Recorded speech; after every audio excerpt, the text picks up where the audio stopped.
So, what does the TikTok pastor have to say about Romans 1? Hi, my name is Dr. Jordan Koss, and this is the Millennial Harbinger channel. And here we go. Recently, Brandon Robertson, also known as the TikTok pastor, has published a book titled Queer Christian: Reclaiming the Bible, Our Faith, and Our Place at the Table. And in chapter 15, he's got one chapter on Romans 1 titled Idolatrous Sex, Romans 1:26 to 27. Now, that entire chapter is about 6 pages long. And he's got a quick response at the end of that chapter. And that quick response is a tell for what the chapter pretty much says overall.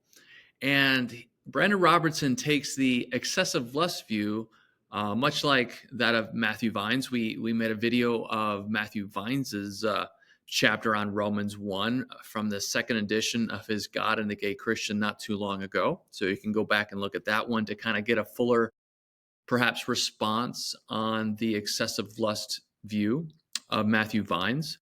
But Robertson has a variation of the excessive lust view, excessive lust interpretation of Romans 1, and it's mainly due to his understanding or take on the context of Romans 1. All right. And so in looking at what he has to say about in the introduction, we're going to make our way through these 6 pages and respond to both his intro, conclusion, and some of the main points that he makes within the chapter. TikTok. But here's one of the things he says in the introduction. He says, a surface level reading seems to unambiguously, teach the non-affirming view. He also says an entirely different interpretation begins to emerge if we put these verses in context. So as a progressive Christian, which he refers to himself, to take his understanding of the non-affirming view is basically surface level and out of context. And he's unapologetic about that. And there's more I could say in terms of like where Robertson is coming from. But if you watch his videos on TikTok or on YouTube, you kind of get the gist that he's not just, let's say, a progressive Christian when it comes to this particular, let's say, theological topic. He's a super progressive Christian with his take on many fundamental Christian teachings, so much so that you could say he's somewhat heretical when it comes to some very foundational beliefs about Christianity. So some of those foundational beliefs that one would consider, are you Orthodox or are you not Orthodox, right? But we're talking about this one here in his new book on Romans 1. And again, his framing of context is key to understanding his argument.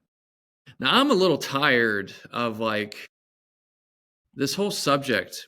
The conversation seems to be at this point that those who are affirming are like, hey, look, the conversation's over. There's no point in having it. Great, you non-affirming Christians, you do you to some degree. But also you doing you non-affirming Christians, you are committing abuse, etc. And you are not basically being Christian or Jesus to those who are affirming in their beliefs, whether they're gay themselves or straight, supporting those who are gay. And it's a really weird place to be in this conversation. When many more affirming progressive Christians are looking at what they're doing as no, this is a real big positive. We're the next kind of Reformation movement 500 years after Martin Luther, and I don't know. It's a weird place to be in this conversation. And so here I am in my little voice talking about Romans 1. And it's guys, can we consider this afresh too? Because that's the position that they take. They're considering afresh, we're, non-affirming Christians are reading this wrong, and we're reading it more accurately. I don't know. Bye-bye. Nikolai! Tick-tock, tick-tock, tick-tock, tick-tock! But Here's how I would respond. Here's a little bit more from Robertson's introduction, where he gets into his context. He says Paul is reacting to and against Greco-Roman philosophy and culture, like Stoicism. All right. So basically, he says Romans 1 is a judgment of the Roman godless pagan culture world. All right. He hones in, he narrows in, he focuses in on the context of Romans 1 is the Roman, Greco-Roman cultural context of the city of Rome and Roman Empire itself, and nothing larger than that. He says the problem is godless heathenism through in overindulging their sexual passions, sexual behaviors that are harmful and destructive to themselves and their society. And so because of like this narrow focusing in on the context as it's only these people who live in Rome within this context of the city and empire themselves, he says the link that we see in Romans 1 between idolatry and sexual immorality, well, that's Paul pointing out pagan rituals of the Greco-Roman world like Lupercalia, which is nothing new in terms of an affirming argument, but it's almost like he's kind of forced to make that connection if this is what he's going to go with his context. Tick tock, tick tock. Okay.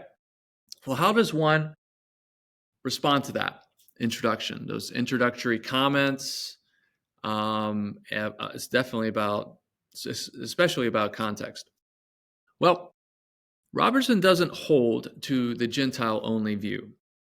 Neither does he hold to the all-humanity view, which basically says it's Gentiles, it's Jews, it's everybody. Well, what is he getting at? What is his view on who is being spoken to here in Romans 1? He says Paul is talking to a particular culture in a specific period in history. All right. Again, that narrowing, that focusing in on something very particular, that's the variation between like him and others who take the excessive lust view, like Vines.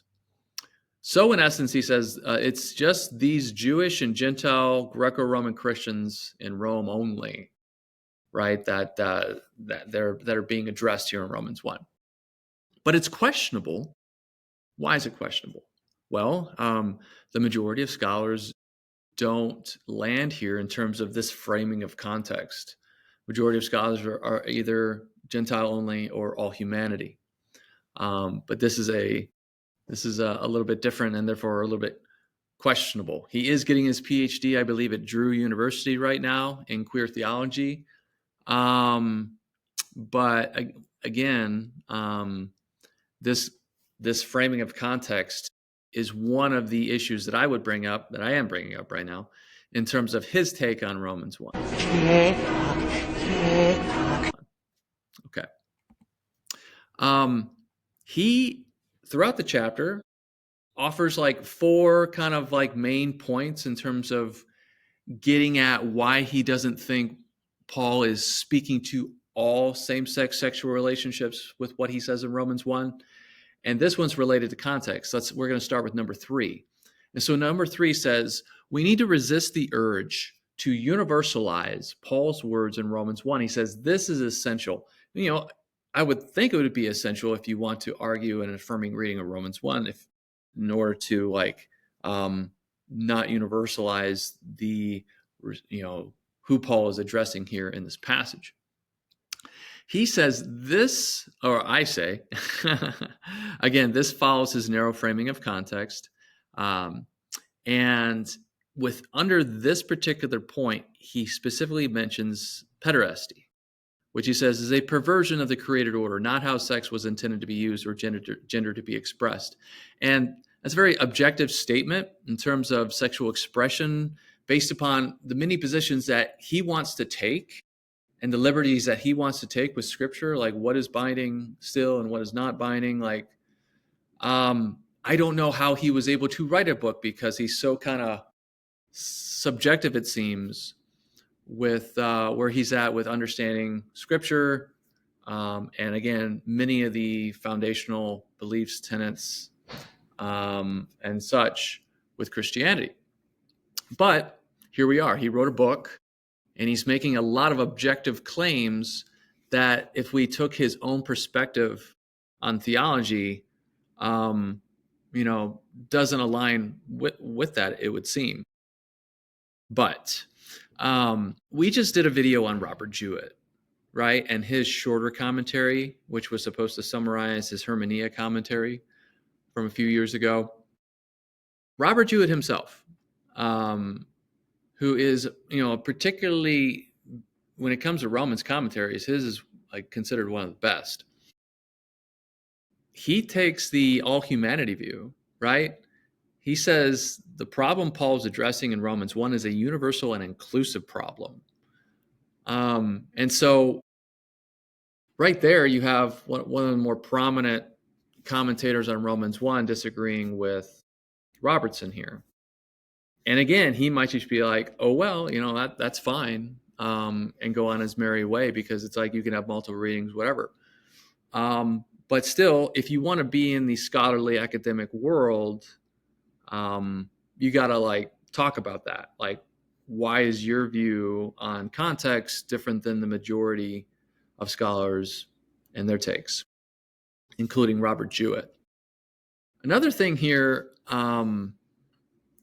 that I think, kind of makes his framing of the context questionable is he doesn't talk about any Old Testament passages whatsoever that Paul is using in Romans 1. And we're all about that intertextuality here on the on this YouTube channel, the Millennial Harbinger. And he doesn't mention, he doesn't even mention any Old Testament texts.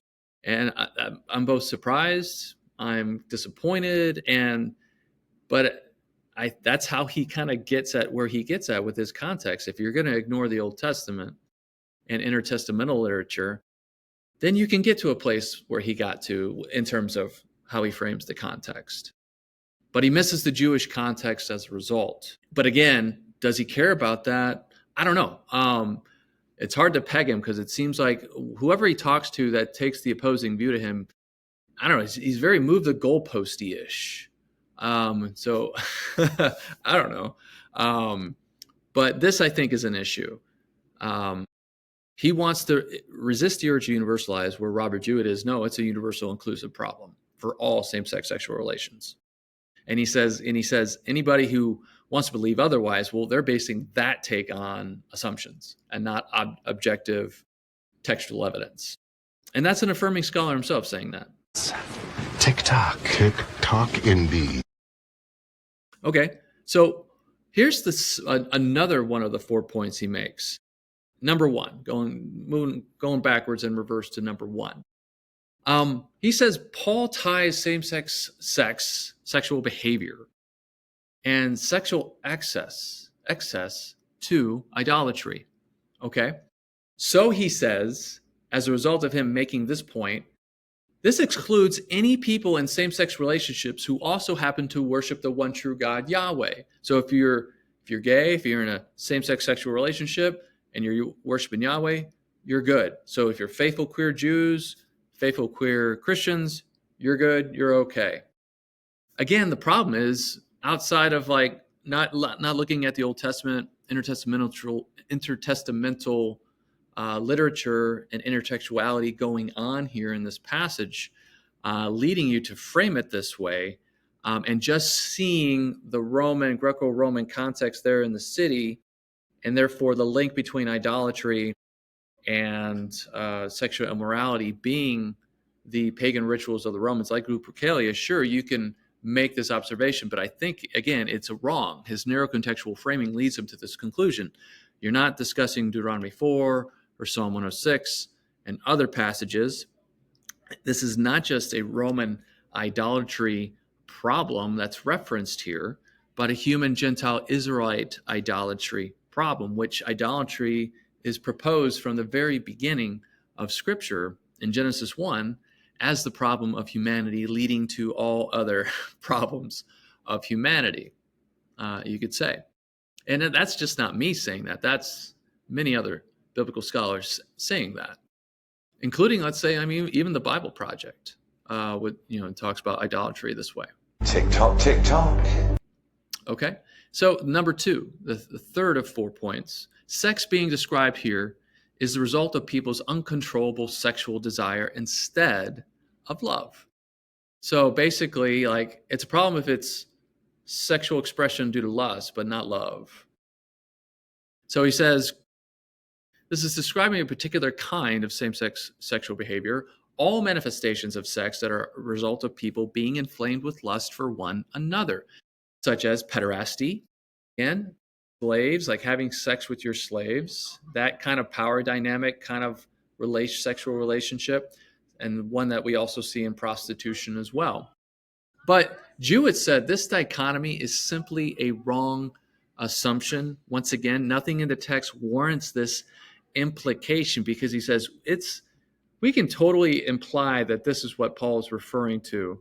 And yet that way of reading this text, this implication, this inference, I think does harm to Paul's meaning. People talk about a non-affirming reading of Romans 1 and a non-affirming stance does harm, dehumanizing harm to those who are LGBTQ. But I think, what about the meaning of Paul here in Romans 1? I think if you're going to make this implication and this inference that's really, there's no evidence in the text, then you're doing harm to his meaning. And are we really concerned with getting at what Paul actually means here? It seems like Robertson is concerned with trying to get to what Paul actually meant. But obviously, this channel disagrees with that take, particularly for a number of reasons. We'll get to that in the conclusion, other than what I've already mentioned. But I think this is a bad implication and inference based upon what he's seeing here in Romans 1. Don't stop, make it pop. Okay, the last response, the last point that he makes, the last of 4, he says sex was related to one's social status rather than one's romantic desires. And Jewett even brings this up in his shorter commentary, where it says, yes, this was one of the elements of, let's say, sexual sin in the Roman Empire, Greco-Roman culture. But he says, and I bring this up, but I'm not totally doing away with everything else I just said before that, in terms of his universal inclusive problem from the last video. Okay, but here Robertson specifically mentions prostitution and slaves, which he calls the bottoms in society. And he says this reference to lesbian sex, well, this is actually referring to Roman women doing the same thing with their slaves that the men were doing with their male slaves. All right. And again, Paul almost certainly has this widespread practice in ancient Rome in mind in Romans 1. And again, that's Robertson's words, quote, and I think that is, that could most likely definitely have been in Paul's mind. But again, he's narrowing it down to just that. We think that Paul had much more than just that in mind when he was writing these words. Again, and that's based on everything that we've done so far in this channel in the previous 30-some videos. But again, there's no warrant to just zero in on abusive forms of same-sex sexual behavior, right? In Romans 1, there's no warrant, there's no evidence to do that, and many others have said that as well. And this isn't a non-affirming argument. This is just trying to be a good exegete of Romans 1, and why many people think that that's a good argument.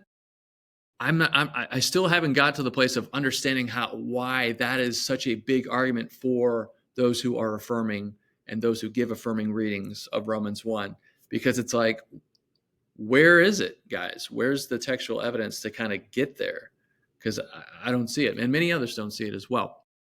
But like I mentioned, like you could, based upon Orthodox Judeo-Christian perspective, worldview, you could say that same-sex sexual behavior is the thing that is abusive within that supernatural worldview.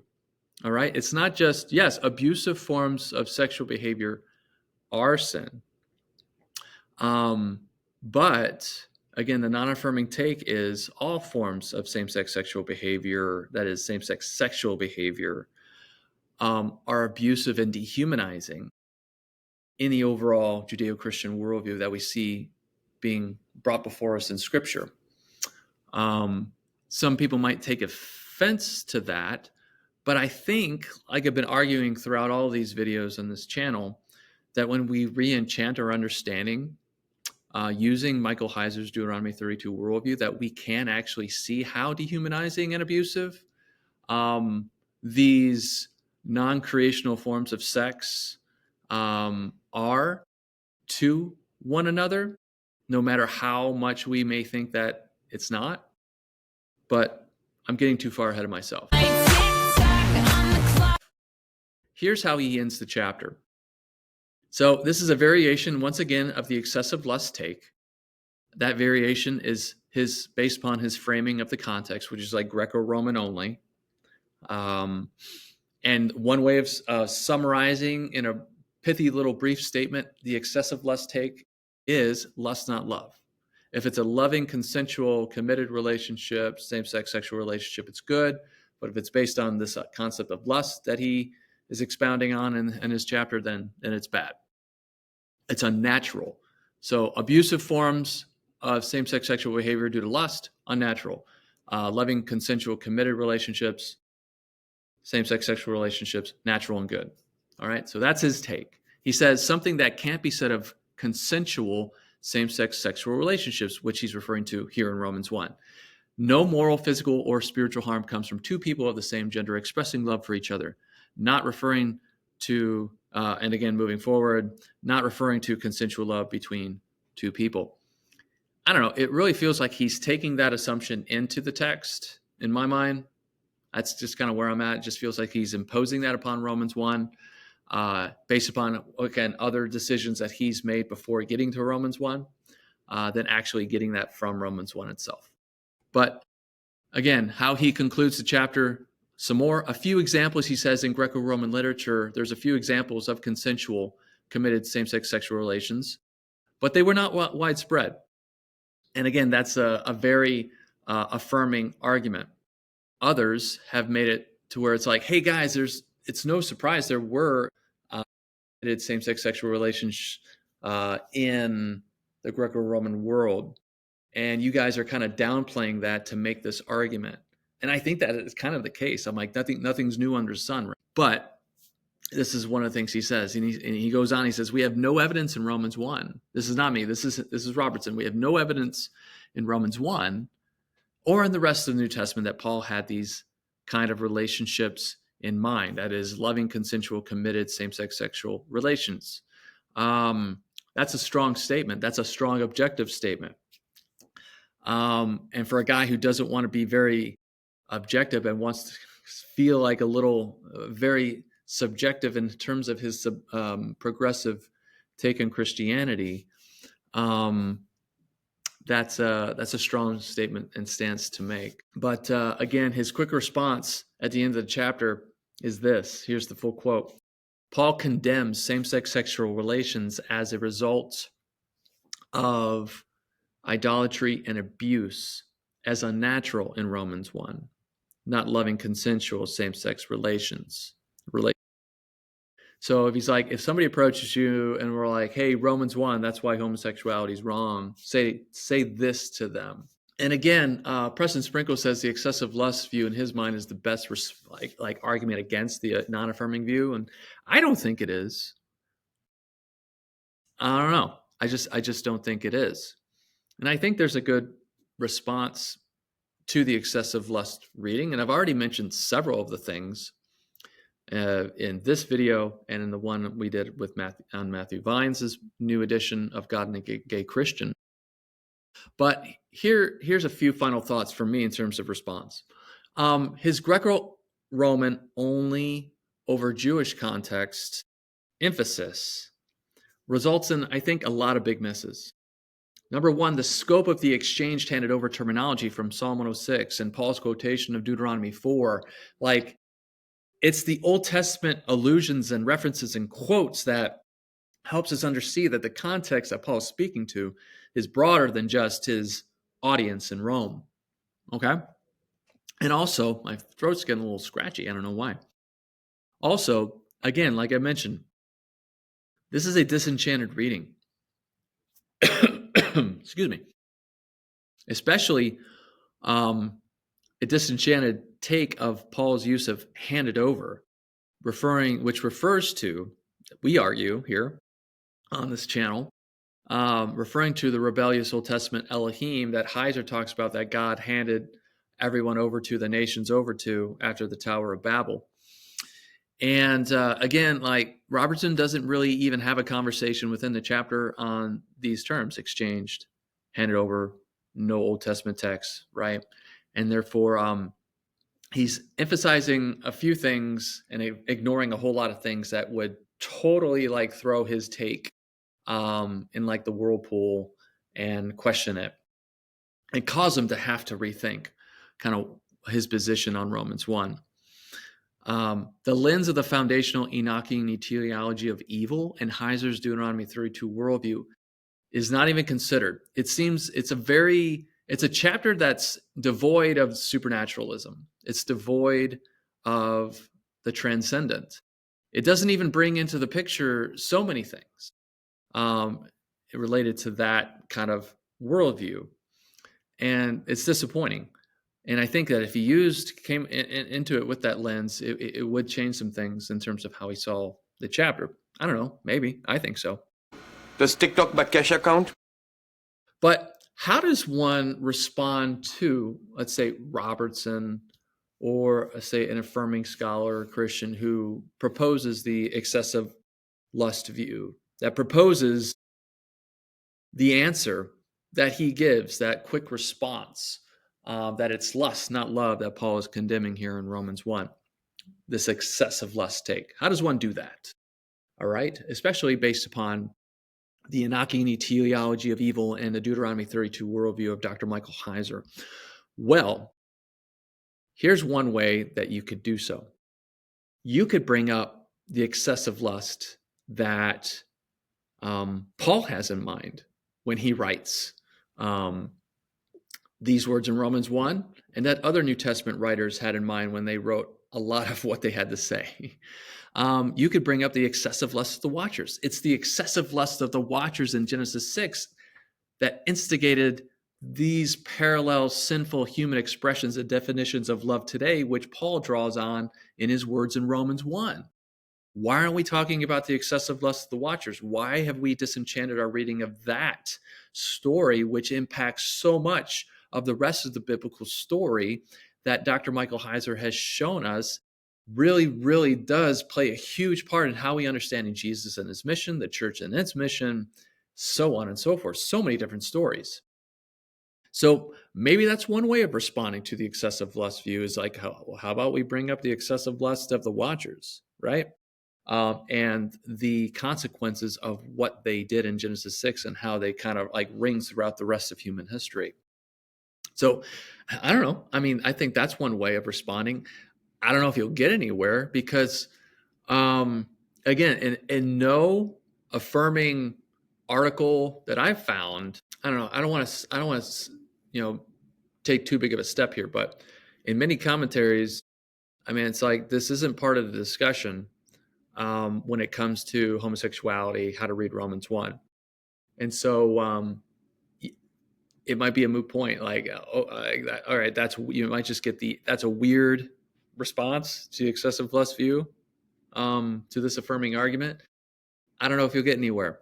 But I think it is a good response, like, because this does play a huge role in how we understand sexual ethics, that in terms of sexual ethics presented to us in Scripture. So I think this is a decent response. You can comment in the chat below the video what you think is a good response to the excessive lust take. You can say, if you're affirming yourself, do you think this is a good argument? Or do you think there's a better one? I don't know. But hey, I'm at the end of my notes and my slides. I still have a scratchy throat. I don't know why or where that came from. But I'm going to cut myself off here. Thanks for watching to the end. Yeah, I am pretty tired today. I'm in my classroom right now. I've got a lot of stuff going on in my life as well. And that'll probably be a video or series of videos itself when I start to share my story and why I chose to talk about this topic in this channel and how that relates to, again, so much of what has gone on in the past, let's say 6 years and even 15 years of my life plus. But yeah, so life is hitting me hard right now. But I wanted to get out this video on Brandon Robertson's take on Romans 1 because he is a pretty prominent voice these days. And I just wanted to give my thoughts to help you think through your reading of Romans 1 and in light of what, again, the TikTok pastor has to say about this passage. And again, I think his and other affirming excessive lust takes are wrong. I think there's a way better way to read it, not necessarily how other evangelical non-affirming Christians have read it. That's what I'm arguing now. I'm arguing the lens of the Deuteronomy 32 worldview. A re-enchantment of our reading here is probably the third better way. Again, but everybody wants to do that, right? I'm being cliche and I hate cliches. But that's my angle and I'm sticking to it. Thanks for watching again. We'll see you next time. Bye. And I stand by my performance. Keyshawn.